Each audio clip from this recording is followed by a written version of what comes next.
तो एक उत्साह सब में उस वक्त आता था। आक्रामकता से हमारी विचारधारा के साथ जुड़े हुए जो मूल विषय हैं, उसको जनता के सामने रखने का एक अवसर चुनाव भी होता है और हमें खुल के उनको रखने चाहिए। और एक पांचवा विषय,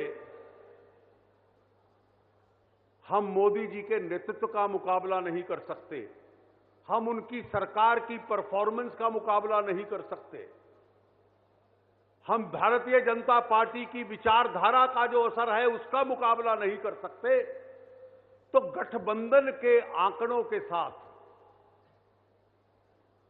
उनसे संघर्ष करने का प्रयास करेंगे। ये एक अंतिम तर्क आया है।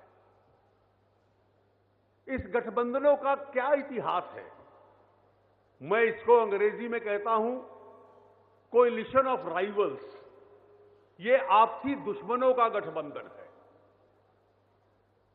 आपसी विरोधियों का गठबंधन है। ना किसी में वैचारिक समानता है, ना उनकी वोट के आधार में समानता है, नेतृत्व के जो उद्देश्य और एम्बिशन है ना उसमें कहीं मेल है।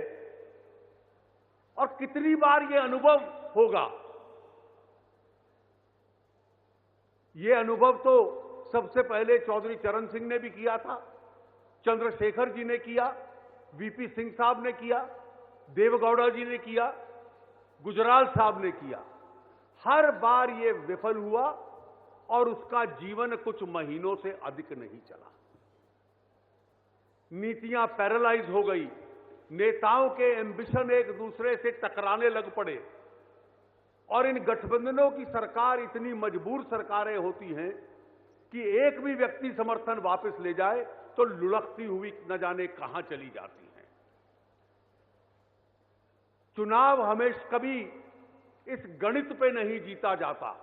ये 2014 में भी कहा गया था और उस वक्त भी हम कहते थे, जब देश की मानसिकता, देश के मानस ने मोदी जी को प्रधानमंत्री स्वीकार कर लिया तो भाजपा की 150 आएंगी या 180 आएंगी, ये सारा गणित रह जाएगा, ये पॉलिटिकल पंडित पीछे रह जाएंगे और जो जमीन की केमिस्ट्री है वो देश के हित में भारतीय जनता पार्टी और एनडीए की सरकार एक बार फिर बनवा देगी।